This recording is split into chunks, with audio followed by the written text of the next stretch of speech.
Tragedy after tragedy after tragedy.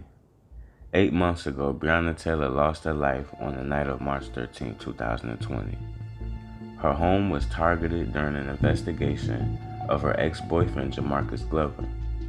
Louisville police assumed she was a part of his alleged drug syndicate because Breonna Taylor bailed Glover out of jail back in 2017, and he was also seen going to and from her house multiple times during surveillance investigations in early 2020. Louisville police say that because Jamarcus Glover had a history of fleeing from police and tampering with evidence, they felt it was necessary to apply for a no-knock warrant. They believe that to be true because Glover was charged in the past with tampering with evidence. To further support that idea, Louisville police felt they were at a disadvantage because of the cameras posted at the alleged trap houses. This statement was only true for the house at 2424 Elliott Avenue. Breonna Taylor's house did not have cameras posted outside that would so-called give Louisville police a disadvantage in trying to perform a search warrant. Even if Louisville police so-called verified through databases that Jamarcus Glover used Taylor's address for his current place of residence, Glover was in custody at the time Louisville police executed the search at Breonna Taylor's house, so the threat was gone. Breonna Taylor nor Kenneth Walker had any criminal history that would give Louisville police any high alerts or so-called red flags. In fact, if they did unbiased reconnaissance work, they would have known that Kenneth Walker was a licensed gun owner, so barging into his house in the middle of the night may be dangerous, if you really want to talk about the concerns that you had performing these search warrants. Louisville police didn't have to barge in as they did. It should be to no surprise when someone fires upon you if you try to enter someone's house unannounced or they didn't hear you. And that goes for just anybody. Unfortunately, when Kenneth Walker fired the first round, it set off a barrage of 32 shots that sent bullets everywhere. And 6 to 8 of those bullets hit Breonna Taylor, which ultimately took her life. The state of Kentucky only found one of the officers to be charged with wanton endangerment, and that's only because a few of Brent Hankinson's rounds ended up in the neighbor's house. The outrage of this decision added fire to the fuel that drove the protests after the death of Breonna Taylor.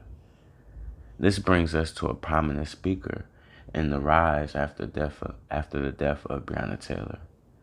Hamza Travis Nagdy grabbed a bullhorn and demanded justice for Breonna. Breonna Taylor! Breonna Taylor! Breonna Taylor! Breonna Taylor! Breonna Taylor! He started to attend Black Lives Matter rallies and even led the way sometimes. He was embraced by the community and his voice grew.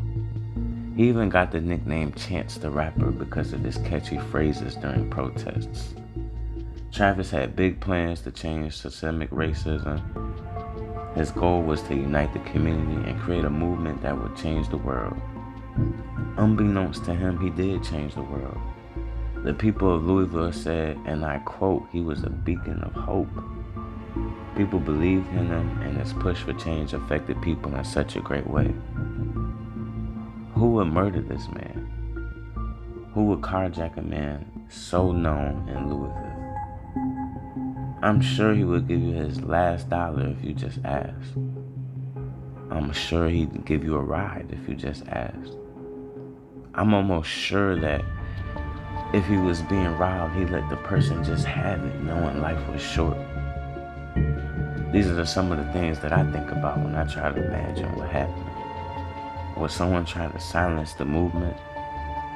Was someone trying to stop Nagdy from unifying the community? Was someone trying to stop him from bringing light to the Breonna Taylor situation? His murder would actually be less questionable if Adrian Walker wasn't killed in the same week as Travis Nagdy. 2 people connected to the Breonna Taylor situation are now dead in the same week. And Adrian Walker was one of the suspects surrounding the Jamarcus Glover investigation. Walker was killed on November 19th, and Nagdy was killed on November 23rd. My question is, Will more people in the future end up dead that were connected to the Breonna Taylor case? These are some of the things that I think about. You tell me in the comments if you think they're all connected. Y'all stay tuned and thank you for watching Talk to Black to Me Radio. I appreciate y'all and y'all have a good evening.